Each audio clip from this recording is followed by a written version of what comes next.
be starving. Do you want something to eat?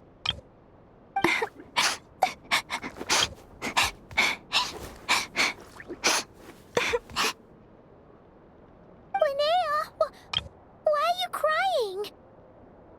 What time is it? It's evening. And it's the day after the quarterfinals. We were watching the match between Celino and Yehoda when you ran over and grabbed Celino's arm. Then, you just passed out. Do you have any recollection?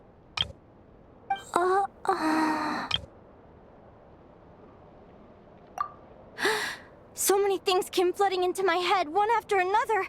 The end of the competition, things from my future. Even the very end of my life, when I finally had to bid farewell to the world. Some moments were joyful, others painful. All of it felt so real. I don't know how to describe it, but it was terrifying.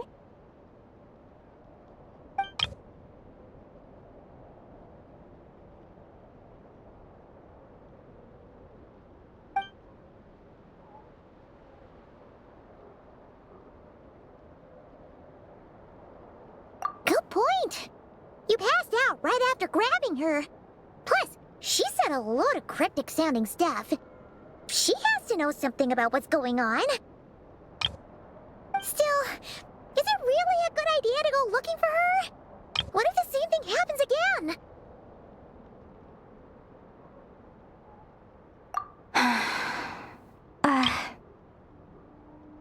Do you remember when we were at Speranza and I told you guys about my childhood? Well, there were a few details I left out. I wasn't a very cheerful kid, nor was I all that brave.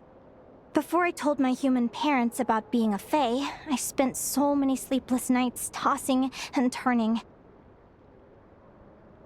I knew what might happen once I told them. I desperately hoped they'd say, Linnea, even if you aren't our child, we still love you. But I knew that was impossible. Their own human child was out there somewhere, as were my fae parents. Our family was a lie. And all lies unravel with time. So, even though I was terrified, and even though I knew I might end up an unwanted child, I eventually mustered the courage to tell them. I did what I thought was right. I knew things might not turn out how I hoped, but I wasn't going back on my decision. The same applies this time. I have to see Celino. Oh, Linnea. I'm now realizing that I have no idea where she is. Oh, don't tell me I have to wait until the next round of the competition. Huh? Aguara, do you know where Celino is? Do you remember Celino's scent? That's amazing! You're the best, Aggie!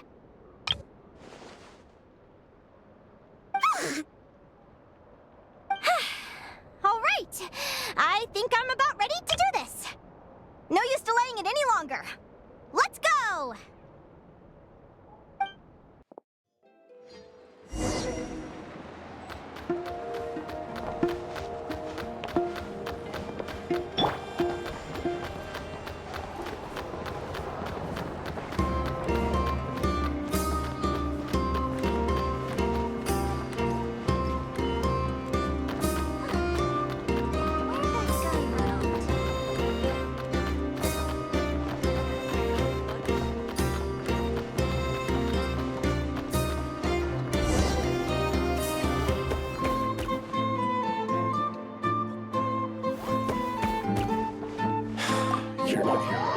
Huh? The flagship? What are we doing here?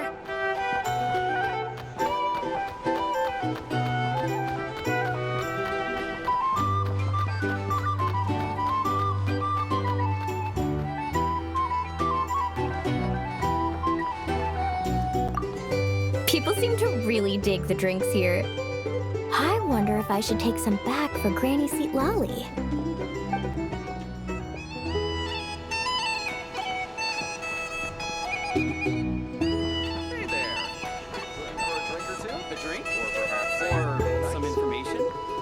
say, I'd be happy to oblige.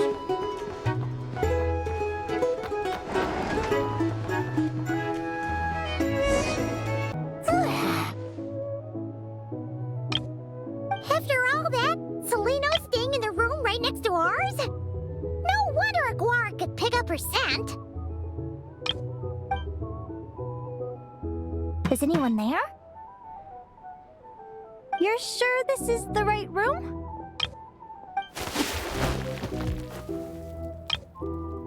Seleno, I know you're in there. Please, I need to talk to you. Seleno! I'm not here. R2? Am not. Quit bothering me. Not a chance! If you don't open the door, I'll be waiting right here outside until you change your mind. I have so many questions to ask you. Can you at least answer this one? Who are you to me? Are you my sister?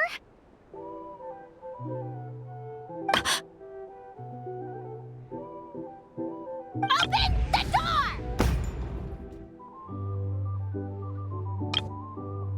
All right. Stop yelling. Come in.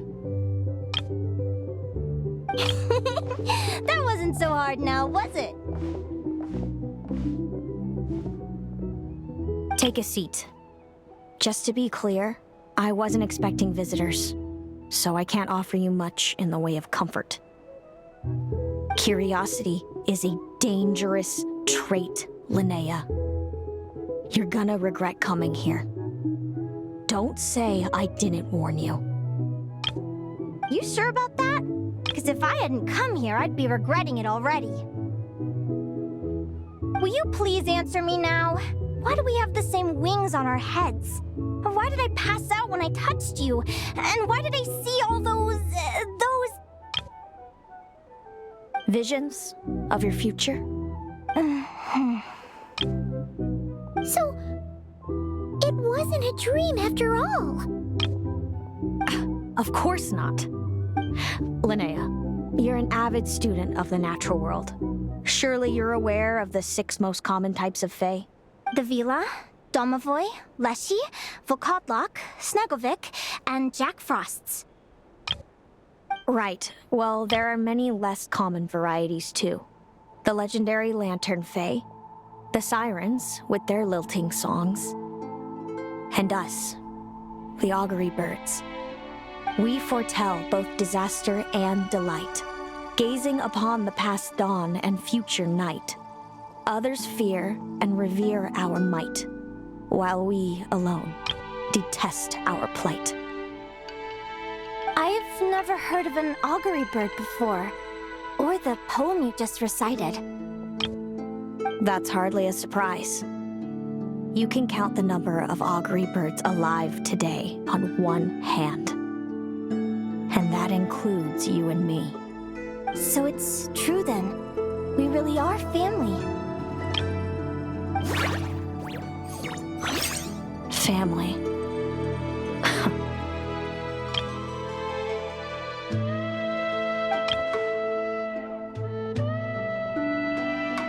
Augury birds are born with a peculiar ability.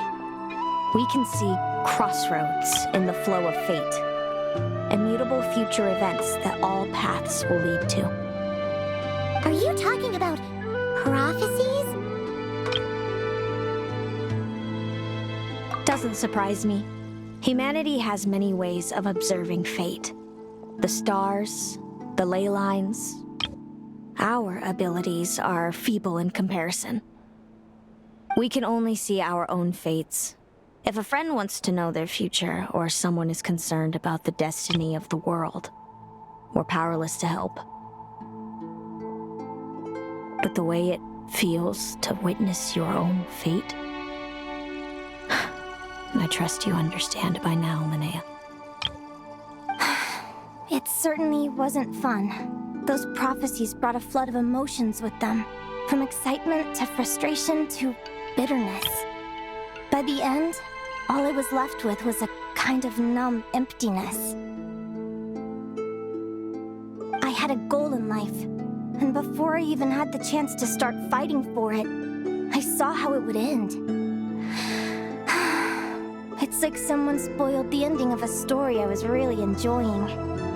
Wait till you've tried to defy fate and found how powerless you are to change it. That's when the real suffering begins. Everything is transpiring as I foresaw, yet I am powerless to change it. Fate is an immutable force. I can but lament as the inevitable unfolds. I do wonder whether giving a man the power to see the future does nothing more for him than slowly crush his spirits.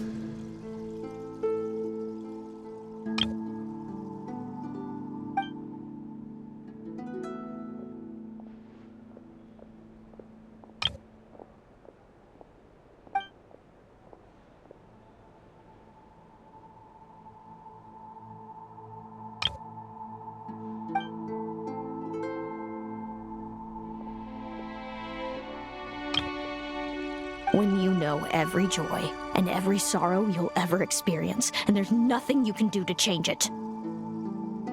Like you said, it leaves you with a numb emptiness. Generation after generation of augury birds lived with this burden. Until you were born, and our parents found the only solution they could think of. If an augury bird is set far from the Fae to grow up among humans, the awakening of their prophetic abilities can be delayed. So that's how I became a changeling. What about the child I was switched with? What happened to her? Don't worry, she had the opposite problem to you. She needed to live among the Fae. She was born with a strange, rare disease that humans cannot cure. If she hadn't been switched, she would have died a long time ago. Our parents saved her life, then raised her as their own. Eventually, her birth parents came to find her, and now they're living together in Snezhnograd. I see. Wow. It all makes sense now. But there's still one thing you haven't explained. Those things you said before I fainted. What did you mean by all that? I meant exactly what I said. I don't like you. But why? No reason. So we're back to this? If you won't tell me, I'll have to guess myself.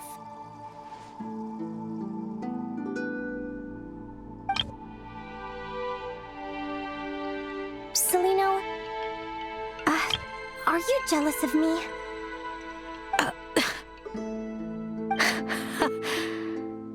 Good guess. But I wouldn't call it jealousy. More like resentment.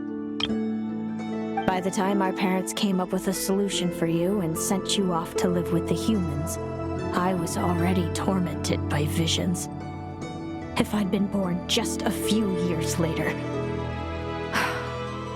How cruel fate can be. Mom and Dad would sneak over to Notcry to see you sometimes. They talked about you non-stop. Even that human child got more attention than me. I came with them once to Notcry. When I saw you there in the distance, living your carefree life, I was torn apart by jealousy. But I had to pretend that nothing was wrong. Even that I wished you well. Did no one ever consider how I felt? What was I to them? A reject? A failure?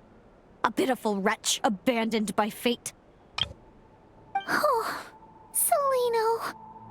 All of this led to me deciding, a long time ago, that when you were old enough, I'd come pay you a visit. My plan was to tell you the truth about everything. And then, you would share in my suffering. I know. What kind of horrible person would want to do that to someone? Someone like me, apparently. Then why Why did you hide from me? You really want me to keep guessing?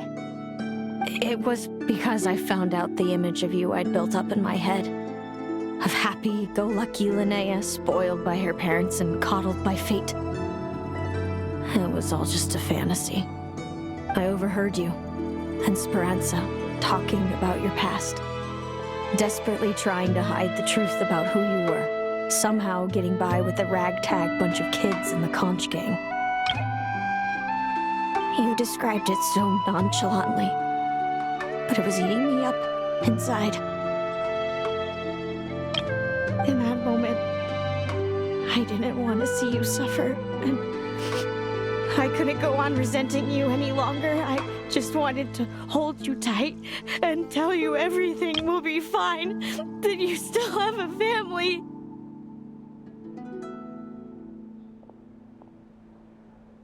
Hey, sis.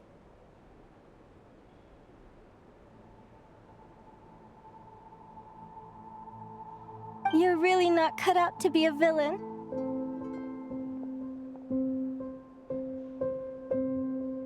So much for making me suffer, huh?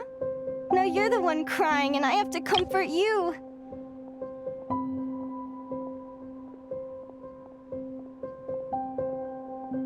But I understand now. That feeling you had, it wasn't resentment. You were just lonely.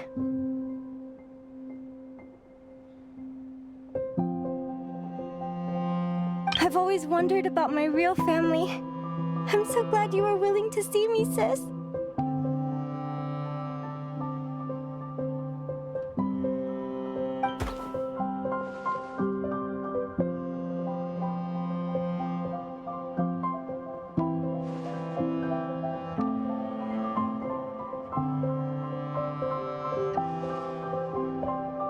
Thank you. All of you. This is not how I expected this to go. Don't mention it. Paimon thinks it's always best to get everything off your chest. That way, everyone can go back to being happy. You're right, Paimon. I haven't been this happy in a long time. Yeah. Hey, Celino. I was wondering, how did you end up with a Radiant Bladehorn as your partner? All the ones I've seen in the wild have been hyper-aggressive. They certainly wouldn't let me get close enough to touch them. We met that time when Mom and Dad brought me to see you in Nodcry. Hemus was still a baby then. Must have gotten separated from his parents. I ended up looking after him for a while. I suppose our friendship was preordained. Just like my upcoming victory in this competition. An immutable crossroads in the flow of fate. Immutable? You're welcome to try to fight it, if you want. Prepare to experience just how cruel fate can be. Leave this competition and fly somewhere far away. I promise you, something will happen to force you right back here. Or if you prefer, you could go all out and try to beat me. But I have both luck and superior strength on my side. It's a gulf you will never overcome. The prophecies we see are the meeting points of every possible path. There are many possible roads into the future. But they all lead to the same destination in the end. Now that I know the pain of seeing my own fate for myself, I have to ask, how have you kept it going all these years? I learned to submit to fate. I just have to accept what will happen. There's no other choice. Since the outcome can't be changed, how I get there doesn't matter in the grand scheme of things. Every crossroad I've foreseen is a curse. So the best I can do is chase a little happiness in the unknowns between them. But what about you, Linnea? What's your perspective?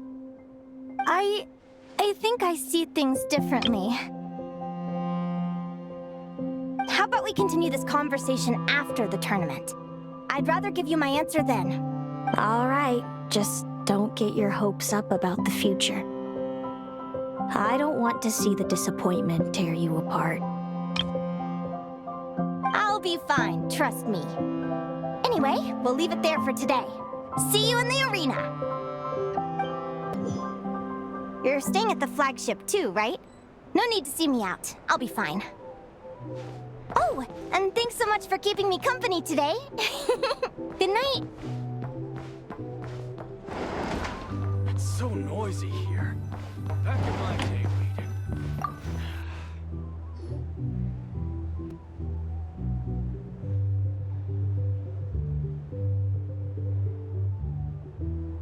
Traveler, are you awake?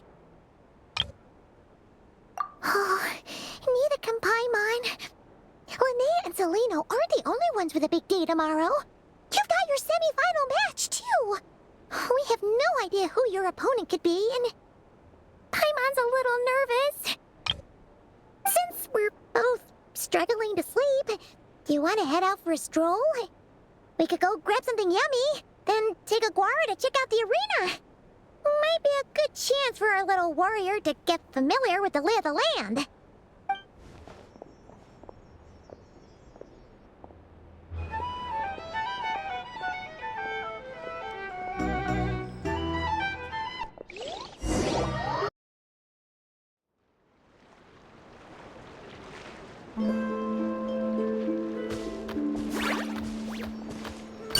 Listen up, Lumi.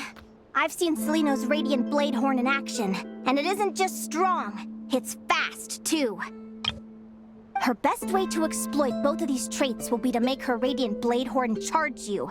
You'll have to find a way to dodge the attacks, then pick the right moment to counterattack. Linnea! Sure am.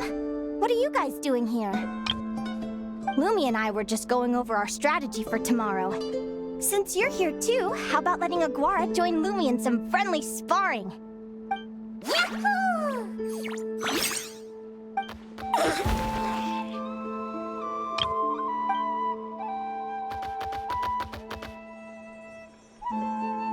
Lure the enemy in and wait for an opening to strike. Yeah, looks like that's my best shot at victory. But Amos is so powerful. Even if we do find an opening, I'm not sure Lumi's even strong enough to make it count. I need a better plan. Thanks. Just because I've seen a future where I fail, doesn't mean I'm willing to go down without a fight. Fate is such a mysterious idea. Despite having it explained to me and having seen it with my own eyes, I still find it hard to wrap my head around it. What does fate mean to you? You're in a philosophical mood, huh? Well, I don't know if I'm the best person to ask. I've only just learned who I really am. I need some time to think. Besides, I'm an advisor, remember? It wouldn't be very professional for me to start spouting best guesses and speculation. What if I led you in the wrong direction? Relax. I'm just curious to hear your opinion. All right, well, I think that knowing the future is a pretty lousy deal. But then, life's full of lousy situations. When I was a kid, my greatest suffering came from not knowing.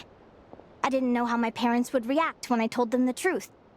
I didn't know where to go when they left. Back then, I actually wanted to know the future. I dreamed of a day that fate would send me a sign. I just wanted some clear guidance on what I should do.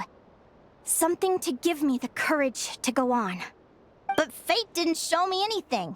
It was my own stubborn will that got me through. Turned out that the only person I could rely on was me. I've always known what it's like to be terrified of the unknown. And now I'm learning that knowing for sure isn't all it's cracked up to be either. What's the big deal? The world hasn't ended and I haven't changed. What do I have to fear? Yahoo!